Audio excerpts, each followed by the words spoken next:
Seablip was a game that I was constantly recommended to play at some point, but I always ended up brushing it off because I wanted to play other more interesting games at the time, as much as I do love me some seafaring adventures. This didn't mean that I didn't want to play it or had some weird aversion to the style or the look of it, I just wasn't interested at the time. The game is very progression based as an open world adventure on the high seas, fending off the redcoats, turncoats, pirates, and bounties while crafting a cozy island off the coast of Seablip. Here you can do whatever you want: farm, battle, scavenge, craft, and many other things. It felt like I shouldn't have listened to the recommendation considering how poorly optimized this game was, as it was a blend of FTL, Sea of Thieves, and Terraria in many sections. But when it came to the gameplay itself, it didn't capitalize on anything. It just ripped features that have no meaningful right to be implemented into a pirate game. There didn't seem to be any form of direction. We're talking about sci-fi shields that are annoying, cannons that can't do much against enemy shields unless you devote entirely to them,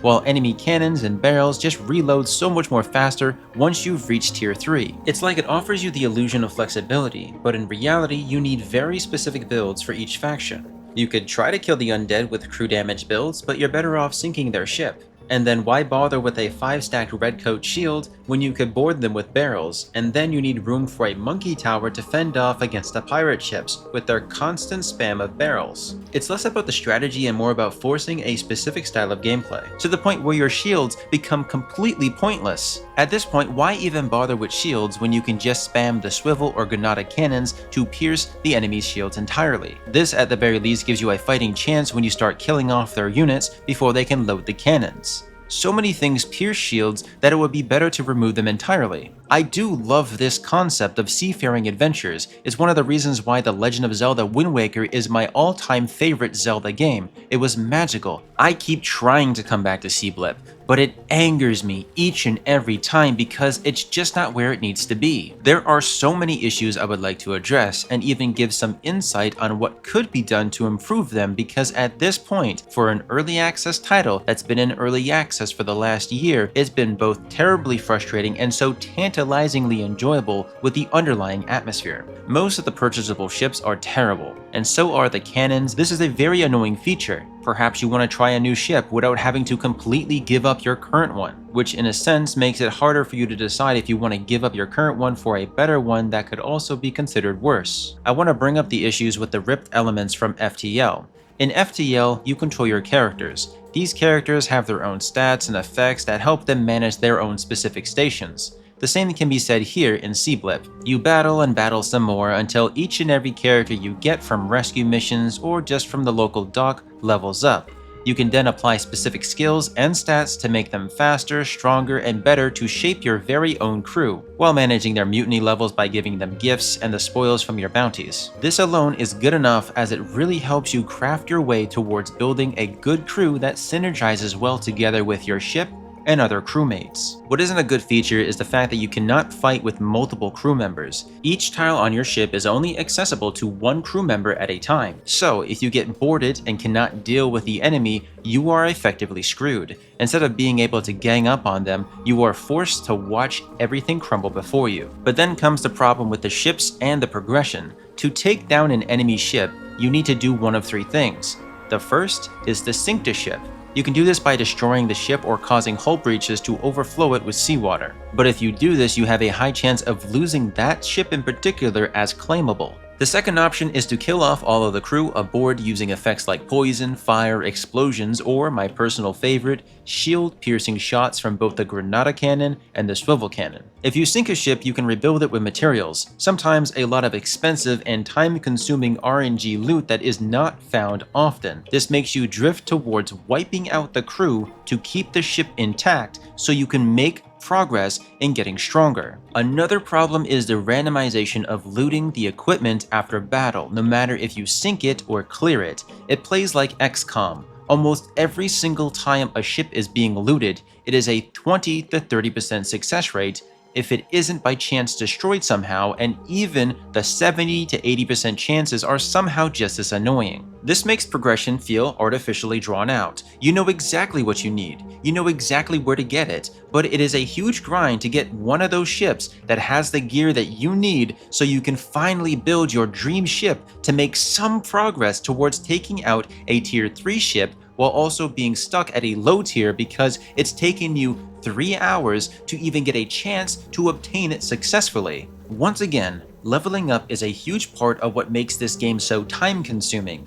You'll fight battles, rescue really good crew members, and start tailoring a solid defense and offense of repair crew, reload specialists, and dueling with the enemy borders. I played for 8 hours, stuck, genuinely stuck, because I could not overcome the necessity to spend a lot more time over-leveling to get powerful blueprints as the days went by, because I could not keep up with the higher tier content. You might just argue to go out and farm the materials needed to craft them through blueprints. Well, that's another problem in and of itself. You're going to need the blueprints first, and then you need to go out and acquire over 100 pieces of ore, of which you get so little of unless you are willing to backtrack through the mines and sea caches for a chance at getting the ones that you need. After playing the game for 8 hours, I was only able to find one epic blueprint. No matter which choice you take, you are spending a lot of time farming for materials just to get something that you need to progress forward a small amount that is bound to send you back searching for more when you fail. This was made even worse when I traded in a ship that was way more powerful than the one that I picked up. As a result, I lost access to having a fighting chance against the current Tier 2 and Tier 3 ships, until I was capable of going back through the Tier 1s in an attempt to find a stronger ship.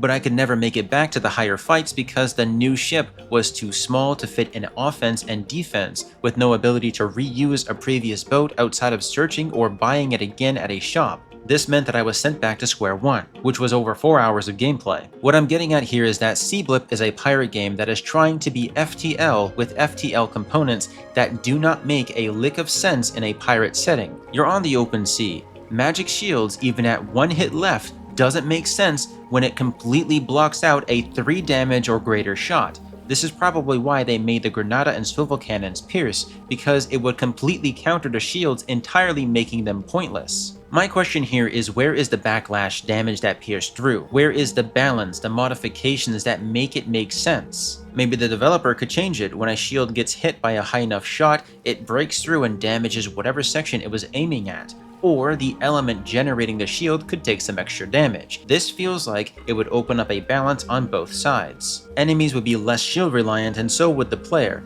Don't get me started about destroying a ship, only to have an overpowered unit come barreling towards you even though you won the fight. It's completely bullshit. All that sense of accomplishment from surviving the battle only to get curb stomped at the finale by a sponge dealing 3 damage to your weakened crew is just demoralizing, as you then lose and have to rebuild your crew by reviving them, which costs a lot of gold.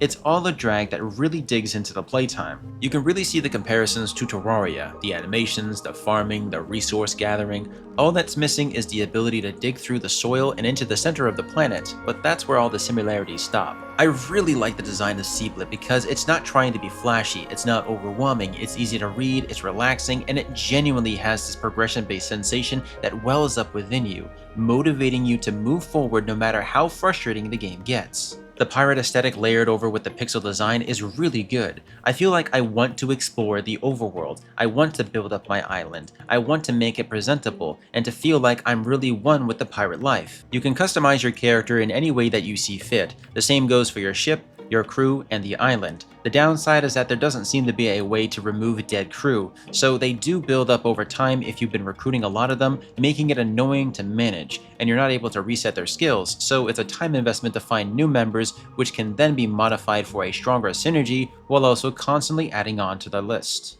Whatever you want to do, you can do it. This is what makes the core concept of Seablip so inviting, but because of the previously mentioned issues, it's so hard to stay invested to this as the gameplay entirely is frustrating. Digging a bit deeper into the gameplay, this is what you will be met with. You are an up-and-coming pirate taking on the role of your late grandfather, who was in a sense killed off due to the secrets he knew regarding pirate lore and treasure. You start off on a small island off the coast of Seablip, which acts as your main hub. From there, you are sent out into the open seas to fend for yourself, fighting ships, gathering materials and resources, and becoming more infamous with each completed deed. Your ship has a limited storage initially, which can be increased with some modifiers and ship add-ons, so with each success, your inventory is going to fill up and eventually you will have to sell off some of the excess. You have a limited number of ships that you can battle each day before the day resets, as everything respawns when you save and sleep. So your main goal for the first few hours is genuinely just sailing around the sea, killing everything that you come across, building up your resources, visiting islands to gather, collecting new ship parts and blueprints, preferably aiming for a bigger ship to board and obtain to hold more of your crew and tools, until you're strong enough to take on the Tier 2 bounties, missions, and main quests. Once you've hit the Tier 3 section of the game, however, it's kind of absurd. You're doing the same thing as you did with the Tier 2 missions and content, but this time around, the Tier 3 ships are just over the top. The speed at which the barrels and bombs are sent at you while piercing your shields, while having huge shields to deal with and cannons peppering your ship and destroying everything in seconds, makes it next to impossible to deal with them unless you are somehow able to get a Tier 3 ship of your own by sheer luck, while having very high level crew members with massive bonuses maxed out on health, luck, reload speed, and repair speed. So if you've been messing around with a unique crew, you'll have to leave those Tier 3 fights alone until you are lucky enough to get a really good rescue mission where the crew member has 2 or 3 points in all skills and comes with a strong perk when they level up immediately. That could be anything from reduced incoming damage to cannons in the room that they are currently in, to heals, repairs, and the chance to do double damage. Then you'll be stuck preparing long and hard, re-leveling on the lower tiers until you have a better, well-rounded crew that can survive the long fights, repair the breaches, fix cannons, duel, and quickly reload. Otherwise, it's failure after failure after failure, and not because you did anything wrong.